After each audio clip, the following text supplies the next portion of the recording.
ఒక్కసారి కొమ్మూరి గోల్డ్ కి కాల్ చేయండి. తాకట్లో ఉన్న మీ బంగారాన్ని విడిపించి మార్కెట్ ప్రైస్ కి వాళ్ళు కొనుక్కుని మిగతా డబ్బులు మీకు ఇచ్చేస్తారు. సూర్యాపేట జిల్లా నేరేడుచర్లలో జనసేన అభ్యర్థి ఘన విజయం సాధించారు. 14వ వార్డులో జనసేన తరపున పోటీ చేసిన విజయలక్ష్మి ఆరూరి 60 ఓట్ల మెజారిటీతో ఆవిడ విజయకేతనం ఎగరవేసింది. ఈ గెలుపై ఇప్పటికే పార్టీ ప్రధాన కార్యదర్శులందరూ రియాక్ట్ అవుతున్నారు. సో చాలా మంది నిజంగా హర్షం వ్యక్తం చేస్తున్న పరిస్థితి. సో సోషల్ మీడియా ప్లాట్ఫామ్ వేదికగా చాలా మంది ఆవిడకి అభినందనలు తెలుపుతున్నారు. సో అయితే మొత్తం 15 స్థానాలకు గాను 9 వార్డుల్లో కాంగ్రెస్, 5 వార్డుల్లో బీఆర్ఎస్ గెలుపొందుగా 1 వార్డుని జనసేన దక్కించుకుంది. అయితే విజయలక్ష్మి గెలుపుతో నిజంగా తెలంగాణలోని జనసేన కార్యకర్తల్లో ఉత్సాహం వచ్చిందని చెప్పాలి. కొత్త వైబ్ క్రియేట్ అయింది.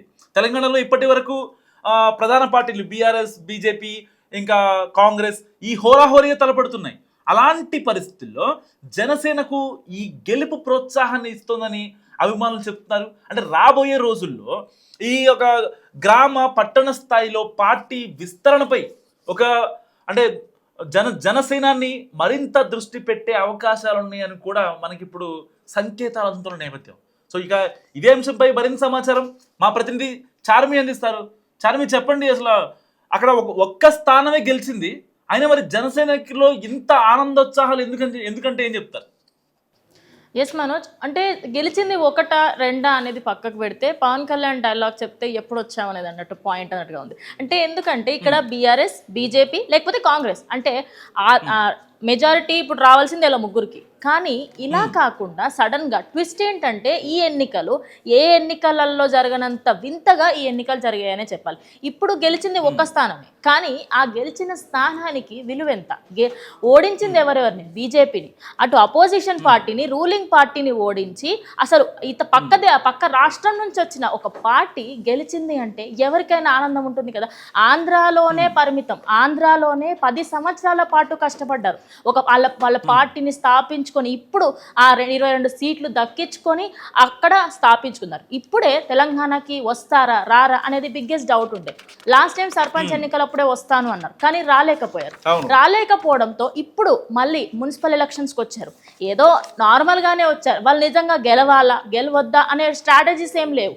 జస్ట్ ఒక 5-6 బరిలోకి దింపారు పవన్ కళ్యాణ్, అంతే. అందులో ఒకరు గెలిచారు.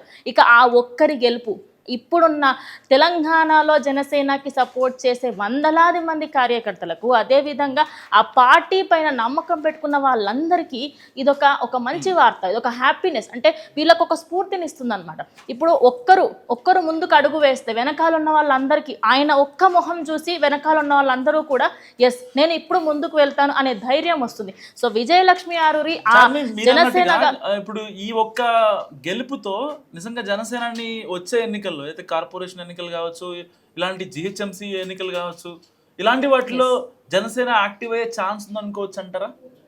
ఎస్, ఒక విధంగా మాట్లాడుకుంటే జనసేన యాక్టివ్ అవ్వడానికి ఇదొక ఫస్ట్ స్టెప్ మాత్రం. ఇంకా ముందుంది ముసళ్ళ పండుగ, in front there is a crocodile festival అనే దానికి ఇది ఒక పునాదిలా కనిపిస్తుంది. మనోజ్, ఒక్క విషయం మనం మాట్లాడుకుంటే అంటే నామకే వాస్తే ఇప్పుడు ఇదొక ప్రీ ప్లాన్డ్ గేమ్ జరగలేదు. వాళ్ళు లాస్ట్ టైం కొన్ని రీజన్స్ వల్ల రాలేకపోయారు. కానీ ఇప్పుడు వచ్చి అతి తక్కువ మందితోని పోటీ చేస్తేనే 1 స్థానం గెలవగలరు. అంటే స్ట్రాటజీ లేకుండా వస్తే 1 స్థానం గెలవగలిగిన Pawan Kalyan party just imagine అన్ని పక్కడబందీగా ప్లాన్ చేసుకొని పర్ఫెక్ట్ వ్యక్తులని ఈ పలానా ప్లేస్లో పలానా కార్యదర్శిని నిల్చోబెట్టాలి, పలానా ఒక వ్యక్తిని నిల్చోబెట్టాలి అని చెప్పేసి అనుకొని పర్ఫెక్ట్ ప్లాన్తోని వస్తే ఖచ్చితంగా ఏపీలో ఎలా అయితే స్థాపించగలిగారో తెలంగాణలో కూడా శంఖం పూరిస్తారనే దానికి పక్కా ఇది నిదర్శనం అనే చెప్పాలి. అయితే ఇక్కడ షాకింగ్ విషయం ఏంటంటే అక్కడ ఎంత గెలిచారు ఏంటనేది మొత్తం 15 వార్డులు ఉన్నాయి మనోజ్. ఆ 15 వార్డులలో 9 కాంగ్రెస్కి వెళ్ళిపోయినాయి, ఇంకా బీఆర్ఎస్కి వెళ్ళిపోయినాయి, బీజేపీకి ఏమీ రాలేదు. ఇక ఆ ఒక్క వార్డు కోసం చాలా టైం పట్టింది. అంటే రిజల్ట్ రావడానికి ఆ ఒక్కదానికి ఎందుకో డౌట్, జనసేన ఎందుకు వస్తుంది, రాదు అని అనుకున్నారు. ఒక్కసారిగా విజయలక్ష్మి ఆరూరి అక్కడ గెలిచారు అని తెలిసిన వెంటనే సూర్యాపేట నియోజకవర్గం మొత్తం ఒక్కసారిగా అక్కడ బీజేపీ, బీఆర్ఎస్, కాంగ్రెస్ పేరు వినిపించట్లేదు. కంప్లీట్గా సూర్యాపేట మొత్తం ఆ ఒక్క ప్లేస్లో ఆ కంప్లీట్గా ఆ ఆమె పేరే వినిపిస్తుంది. ఇంకోటి తనకు ముందు నుంచి అయినా ఈ పార్టీలో ఉండాలి, అంటే జనసేనకి నేను సపోర్ట్ ఇవ్వాలి అనుకుని తానే ముందుకు వచ్చిన వ్యక్తి. మరి అలాంటి ఒక వ్యక్తికి సంబంధించి తాను చేసిన కష్టానికి ఫలితం దక్కింది. అదే కాకుండా ఈ ఎన్నికలు, నేను ఇందాక ఒక విషయం చెప్పాను మనోజ్, ఏంటంటే అంటే ఇప్పుడు నార్మల్గా ఇన్ని సంవత్సరాల నుంచి ఎన్నికలు చూస్తూ ఉన్నాం, కానీ అయితే గెలిస్తే రూలింగ్ పార్టీ గెలుస్తుంది, లేదు అంటే అపోజిషన్ గెలుస్తుంది. కానీ ఇక్కడ అట్లా కాదు. ఈసారి ప్రజల స్ట్రాటజీ బాగుంది, రూలింగ్ పార్టీకి పవర్ ఇస్తున్నారు. అలా అని చెప్పి అంటే ఇలాంటి గెలుపు అవకాశాలు 50-50, ప్రాబిలిటీ 50-50 ఉంది, ఓకే ఫైన్. కానీ మొన్న మున్సిపల్ ఎన్నికల్లో ప్రచారానికి కూడా పవన్ కళ్యాణ్ వస్తారు. ఆయన మాదాపూర్ ఆయన నివాసానికి వచ్చినప్పుడు కూడా చాలా మంది ఈ యొక్క తెలంగాణ జనసేన నేతలు వెళ్ళి ఆయన్ని కలిశారు, ఈ కాపు నేతలంతా కూడా. మరి ఇలాంటి నేపథ్యంలో అసలు ఎందుకు ఆయన పోటీ చేయలేకపోవడానికి రీజన్ ఏంటి? అంటే ఒకటి నార్మల్గా మనకు అక్కడ బీజేపీతో అలయన్స్లో ఉంది. ఇప్పుడు ఆ టైంలో ఫస్ట్ వాళ్ళకు వచ్చిన ప్రాబ్లం ఏంటంటే సర్పంచ్ ఎన్నికల టైంలో ఇప్పుడు బీజేపీ అక్కడ పుంజుకునే ఛాన్స్ ఉంది. ఇప్పుడు మనం వెళ్ళడం కరెక్ట్ కాదు, ఇన్ కేస్ వెళ్ళినా కూడా యాంటీగా అన్నట్టు అవుతుంది. తెలంగాణలో ఇది కరెక్ట్ టైం కాదు అని అప్పుడు చిన్న చిన్న లిటికేషన్స్తోని అటు పవన్ కళ్యాణ్ తప్పుకున్నారు. కానీ ఈసారి అలా లేదు. ఇప్పుడు బీజేపీకి సంబంధించి కంప్లీట్గా బీజేపీ దానికి సంబంధించిన ప్లేసెస్లో అది గెలుస్తుంది, బీఆర్ఎస్ దానికి, కాంగ్రెస్ దానికి. కానీ జనసేన ఇండిపెండెంట్, ఇప్పుడు ఒక ఇండిపెండెంట్గానే కన్సిడర్.